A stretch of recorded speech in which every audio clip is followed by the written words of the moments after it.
안녕하세요. 남편과 화목한 결혼 생활을 이어가고 있는 30대 여성입니다. 그런 제가 여기에 찾아온 건 바로 제 미친 형님 이야기를 하고 싶어서예요. 물론 아주버님이 형님과 이혼 소송 중이니 형님이라 부를 날도 얼마 남지 않았지만요. 일단 어쩌다 저런 형님을 만나게 되었나 이야기를 하려면 제가 어쩌다 이 집안에 시집을 오게 되었는지도 말을 안 할 수는 없겠네요.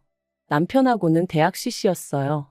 입학하자마자 서로 첫눈에 반했고 이후로 졸업할 때까지 동기들이 부러워할 만큼 예쁘게 연애했고요. 하지만 남편이랑 제가 서로 다른 나라로 유학을 가게 되면서 자연스레 멀어졌고 이후로는 친구들을 통해서 간간히 소식만 전해 듣게 되었죠. 그러다 동문회에서 우연히 재회하게 되었고 남편이 먼저 우리 그때 참 어렸다면서 연락을 해오기 시작했습니다. 그리고 저도 남편하고 워낙 좋은 기억이 많았어서 그런지 그런 연락이 싫지 않대요. 그래서 다시 연락을 주고받다가 연인 사이가 되었습니다. 그러다 결혼 이야기가 나온 건 저희가 연애한 지 2년째 돼가던 해였어요. 사실 양가에서는 이미 저희 둘이 연애한다는 걸 알고 계셨고 어쩌다 보니 왕래도 하고 있었거든요. 그러니까 어머님께서 먼저 뭐하러 시간을 끄냐며 서로 확신이 있으면 차라리 하루라도 빨리 식을 올리는 게 좋겠다고 하시더라고요. 사실 저는 친정어머니가 안 계세요. 제가 아주 어렸을 때 지병으로 돌아가셨고 이후로 아버지께서 혼자 저를 키우셨죠. 다만 아버지가 사업을 하시다 보니 저랑 많은 시간을 같이 보내주시지는 못하셨어요. 그래서 금전적으로 어려움은 없었지만 마음 한구석에 늘 외로움이랄까 그리움이랄까 그런 결핍이 있었네요. 그리고 이런 부분을 제 남편도 그렇고 시부모님께서도 알고 계셨거든요. 그래서 어머님이 저한테 마음을 많이 써주셨던 거고요. 그리고 이건 여담이지만 아버지의 사업체는 제가 물려받기로 되어 있습니다. 그래서 몇몇 친구들은 저희 어머님이 그런 것 때문에 잘해주시는 거 아니냐는 걱정도 해주더라고요. 하지만 결론부터 말하자면 저희 어머님은 결혼 전보다 결혼 후에 저에게 더 잘해주셨어요. 이제 진짜 당신 딸이나 다름이 없다 하시면서 말이죠. 그런데 이런 제 결혼 생활에 먹구름이 드리워진 건 어이없게도 아주버님이 결혼을 하면서였어요. 정말이지 어디서부터 어떻게 이야기를 해야 하나 싶은데 일단 저희 아주버님은 성격이 좋게 말하면 유하고 안 좋게 말하면 물러터졌거든요. 하지만 아주버님 성격이 그런 걸 제가 뭐라고 할 건 아니었으니까 그저 옆에서 지켜보고 들려오는 이야기 들으면서 혀를 차는 정도였죠. 아무튼 그런 아주버님께서 결혼하겠다며 여자를 집에 데리고 왔다대요. 문제는 그 결혼 상대가 아주버님보다 나이도 6살이나 많고 직업도 변변찮았다는 거지만요. 아무리 사랑하는데 국경이 없고 직업에 귀천이 없다지만 저희 시부모님의 반대는 거셌습니다. 그 여자랑 결혼할 거면 연 끊자는 얘기까지 나왔거든요. 그리고 저희 아주버님 성격은 그런 두 분에 맞설 만큼 강단 있는 사람이 아니었어요. 결국 시부모님의 반대를 이겨내지 못하고 그 여자한테 헤어지자고 했다더라고요. 하지만 두 사람이 헤어지고 그렇게 상황이 마무리되었다고 생각했을 무렵이었습니다. 그 여자가 저희 시댁에 직접 찾아왔네요. 보기에도 불러온 배를 감싸 안고 말이죠. 이 일로 정말 시댁은 쑥대밭이 되었습니다. 시부모님께서는 원래도 마음에 안 들었는데 임신까지 했다는 사실에 아연실색하셨고 아주버님은 그럼 어떡하냐 그래도 내 핏줄은 내가 책임져야 되지 않겠냐 불쌍한 여자다 그러고 있고 저희 남편이 자기 형이지만 정말 미친 것 같다며 아주 절레절레 난색을 표하더라니까요. 하지만 이때도 저는 당연히 아무런 말도 하지 않았습니다. 의견이 없어서가 아니라 말 그대로 제가 나설 자리가 아니었으니까요. 그리고 결국 역시나 자식 이기는 부모 없다고 시부모님은 두 사람의 결혼을 허락하셨습니다. 사실 더는 반대를 하실 수가 없는 상황이었죠. 다만 시부모님이 지들 멋대로 하는 결혼인 만큼 아무것도 못 해준다 하시더니 정말로 아무것도 안 해주시더라고요. 그리고 이 일로 아주버님하고 형님이 크게 다퉜다고 들었어요. 물론 저나 저희 남편이 나설 자리는 아니라서 그냥 어렵네 하고 말았지만요. 한편 아주버님이 결혼하고 얼마 지나지 않아 어머님의 생신이었습니다. 그래서 저는 평소와 같이 어머님이 좋아하시는 호텔 레스토랑에 예약을 하려던 참이었어요. 제가 시집 온 해에 어머님이 그러셨거든요. 집에서 말고 어디 분위기 좋은 데서 식사하고 싶으시다고요. 그리고 사실 어머님 성격이 집에 손님 오고 그러는 걸 안 좋아하세요. 그리고 그 손님에는 아들 며느리도 포함이었습니다. 저희가 오면 옷도 신경 써서 입고 계셔야 하고 생리현상도 조심해야 하고 그런 게 불편하다 하시며 그냥 분위기 좋은 데 가서 다 같이 깔끔하게 한 끼 먹고 헤어지는 게 좋다 하셨죠. 그래서 시부모님 생신이나 가족 행사가 있는 날이면 늘 호텔이나 유명한 식당으로 가거든요. 그래서 이 이야기를 형님한테도 했는데 형님이 고집을 부리대요. 어머님이 그렇게 말씀하셨어도 그건 경우가 아니라면서 그리고는 기어이 직접 한상을 차려드려야겠다는 거예요. 그래서 그러면 형님은 그렇게 해드리시라 했어요. 저는 어차피 호텔 식대를 제가 낼 거니까 원래대로 호텔에서 모시겠다고요. 그런데 말도 안 된답니다. 당신이 윗사람이고 차려드리기로 정했으니 저는 자기 의견을 따라야 한대요. 그러면서 그게 윗사람에 대한 제 바른 자세라는데 황당하더라고요. 그래서 제가 솔직히 말했어요.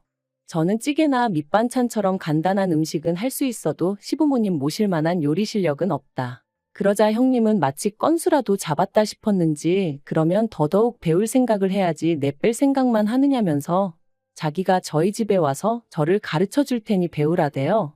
그래서 결국 울며 겨자 먹기로 그러기로 했죠. 그런데 이게 웬걸. 막상 저희 집에 와서는 형님이 이 집은 누가 해줬냐, 이 살림은 누가 해줬냐. 솔직히 지나치다 싶을 만큼 사적인 것들을 물어보는 거예요. 그리고 저는 딱히 숨길 일이라곤 생각을 못하고 사실 그대로 이야기를 했죠. 참고로 집은 양가에서 반반 부담해서 사주시기도 했고요. 그런데 반반이란 단어는 형님 귀에는 들리지가 않은 건지 해놓고 사는 게 이렇게 다를 수가 있냐며 불편한 티를 내대요. 괜한 소리를 했나 싶은 게 얼마나 찜찜했는지 몰라요. 그뿐만이 아니었습니다. 굳이 음식을 가르쳐주겠다고 없는 시간까지 비워놓게 만들더니 정작 가르쳐주고 간 건 하나도 없었어요. 그래놓고는 인터넷에 보면 다 잘 나와 있으니까 어머님 생신 당일날 저더러 갈비찜에 잡채에 이것저것 해오라나요? 그런데 거기서 끝이 아니라 시댁으로 바로 가면 안 되고 자기가 먼저 한번 확인을 해봐야 한답니다. 어머님 상에 올릴 만한 건지 아닌지 검사를 해야겠다나요? 그래서 결국 제가 고민 끝에 어머님께 전화를 드렸어요. 그리고는 형님이 어머님 댁에서 생신을 축하드리자고 하는데 어머님은 알고 계신지 물었죠. 그리고는 제가 너무 요리도 못하고 하는데 형님이 이것저것 해오라고 하셔서 걱정이란 얘기도 했어요. 그랬더니 어머님께서 대번에 왜 당신 의견도 묻지 않고 그런 계획을 세우느냐며 싫다고 하시대요. 그리고는 전처럼 호텔에서 먹자셔서 결국 그러기로 했어요. 그리고 어머님 생신 당일 결국 전과 마찬가지로 호텔 레스토랑에서 모였습니다. 모두가 화기애애한 분위기 속에 형님만 안색이 좋지 않았죠. 그리고 그런 모습을 보고 있자니 솔직히 좀 찜찜하긴 했어요. 하지만 제가 형님 기분을 맞춰줘야 하는 건 아니잖아요. 아무튼 식사를 마치고 디저트를 기다리면서 어머님한테 생신 축하드린다는 인사와 함께 준비했던 선물을 드렸습니다.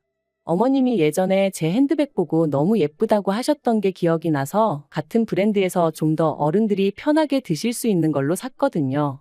명품이니까 조금 비쌌고요. 하지만 제 기준에 무리 없는 선이었고 제가 해드리고 싶어서 산 거였으니 크게 문제될 건 없었어요. 무엇보다 어머님이 제 선물을 꺼내보시고는 너무 좋아하셔서 그것만으로도 소위 돈 쓴 보람이 있다 싶었죠. 그런데 그때 형님이 저더러 잠깐 나와보라는 거예요. 이 분위기, 이 타이밍에 싶었지만 당장 제가 안 간다고 하면 분위기가 더 안 좋아질 것 같아서 양해를 구하고 형님을 따라 나갔습니다. 형님이 저를 화장실로 데리고 가서는 지금 뭐 하자는 거냐고 따지더군요. 그래서 제가 뭐가 문제냐니까 자기가 그때 분명히 선물은 20만 원 안에서 살 거라고 했던 거 기억 안 나냐는 거예요. 그래서 기억하고 있다고. 하지만 그건 형님이 그러신다는 거였지 저랑은 상관없는 이야기 아니냐 했습니다. 그랬더니 형님이 지금 자기 엿먹이는 거냐면서 자기가 20만 원짜리를 한다고 했으면 저도 그 정도 선으로 맞추는 게 기본 상식 아니냐고. 그런데 보란듯이 비싼 핸드백을 사서 내놓는 거 그거 지금 자기 가지고 노는 거 아니냐대요. 이게 그 말로만 듣던 자격지심인가 싶은 게 황당하기 짝이 없더라고요. 그래서 무슨 오해가 있으신가 본데 저는 형님을 곤란하게 만들 생각은 쥐꼬리만큼도 없었다 했습니다.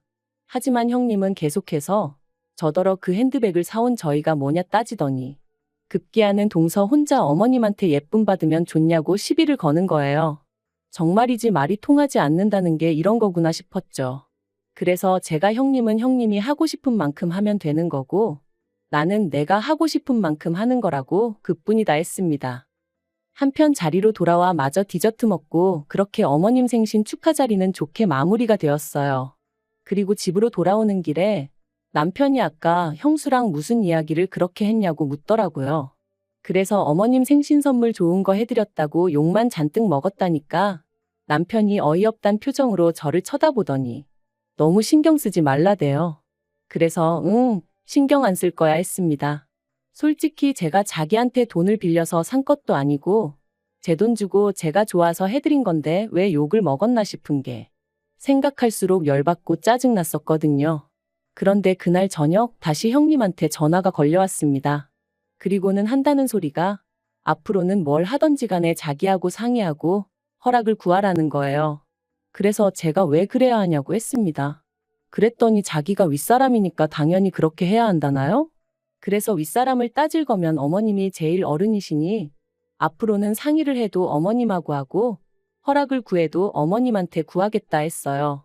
그랬더니 저더러 어머님이 좀 이뻐라 한다고 눈에 뵈는 게 없냐는데 이건 무슨 동네 양아치도 아니고 말본새하고는 정말 수준이 하더라고요. 그래서 말 좀 가려서 하시라고 아무리 형님이라고 해도 지켜야 할 선이 있는 거라고 했죠. 그리고는 저도 분이 안 풀려서 하고 싶은 말이 있으면 생각 좀 정리해서 다음에 만났을 때 대놓고 하라고 그러고는 전화 끊어버렸네요. 그런데 그 일이 있고 정확히 3일 뒤였어요. 남편이 어쩐 일로 술에 잔뜩 취해서는 집에 들어온 거예요. 그래서 제가 무슨 일이라도 있었냐니까 너무 속이 상하고 괴로워서 그런다더니 자기가 어머님한테 들은 말이 있는데 물어도 되겠냐대요? 그래서 뭔데 그러냐고 말해보라니까 형님이 어머님을 찾아가 제가 어머님 때문에 돈 나가는 게 한두 푼이 아니라 너무 힘들고 부담스럽다고 맏며느리도 아닌데 이렇게까지 해드려야 되는 건지 모르겠다 뭐 그렇게 하소연을 했다더랍니다. 그리고 형님이 어머님더러 동서가 좀 힘들어하는 것 같다며 한마디로 저 생각해주는 척 생쇼를 하면서 어머님과 제 사이를 이간질을 한 거죠. 그리고 어머님은 어머님대로 서운하고 속상하신 마음에 그걸 저희 남편한테 말씀하셨던 거고요. 진짜 이 일은 지금 생각해도 어이가 없고 분통이 터집니다. 그래서 제가 남편더러 날이 밝는 대로 어머님한테 가자 했어요. 그리고는 아주버님에게도 전화드려 형님하고 같이 시댁으로 오라고 했네요. 그렇게 이튿날 아침 10시부터 시댁에 온 식구가 모여 앉았는데 형님은 전에 없이 의기양양한 표정이었어요. 특히나 어머님이 저에게 전에 없이 냉랭하게 행동하시니 기분이 아주 좋아 보이더군요. 그래서 다들 보는 앞에서 제가 어머님한테 대놓고 물었습니다. 형님이 제가 어머님 때문에 힘들다 그런 소리를 했냐고요. 그랬더니 형님 표정이 순식간에 달라졌어요. 설마 제가 대놓고 어머님한테 그렇게 물을 줄은 몰랐던 모양이대요. 그리고 어머님도 저를 놀란 얼굴로 보시더니 이내 그렇답니다. 그리고 그 소리를 듣고 당신이 얼마나 마음이 아팠는지 모른다고 그간 부담스럽게 하려던 건 아닌데 제가 그렇게 느꼈다니 미안하시다는 거예요. 그래서 제가 엉엉 울어버렸어요. 그리고는 어머님 왜 제 마음을 그렇게 몰라주시냐고 어떻게 저랑 알고 지내신 세월이 있는데 형님 말 몇 마디만 듣고 제 마음을 그렇게 오해하실 수가 있냐고 물었죠. 그랬더니 저희 형님이 저더러 어이없다며 어머님 앞에서 생쇼하지 말랍니다. 그래서 제가 왜 생쇼를 하겠냐고 되물었어요. 그리고는 형님이야말로 어머님하고 가깝게 지내고 싶으면 노력을 하던지 인품을 갖추던지 하지 왜 없는 말을 지어내서 사람 사이를 이간질을 하냐 따졌네요. 막말로 제가 설령 그런 생각을 했다 쳐도 다른 사람도 아니고 형님한테 털어놓을 이유가 있겠냐면서요. 그랬더니 저희 남편도 하긴 그렇다면서 제가 친구가 없는 것도 아닌데 굳이 친하지도 않은 형수한테 왜 하소연을 하겠냐고. 그러자 아주버님도 이번만큼은 점점 상황 파악이 되었는지 형님더러 이게 무슨 소리냐며 따지고 들었습니다. 그러자 그제서야 형님이 왜 다들 자기한테만 뭐라고 하냐 하더니 급기야는 자기가 봐도 안 되겠다 싶었는지 대뜸 어머님이 제일 나쁘다는 거예요. 장남차남이 엄연히 다른데 매번 동서만 예뻐하시지 않으셨냐 그러시는 거 아니라면서 말이죠.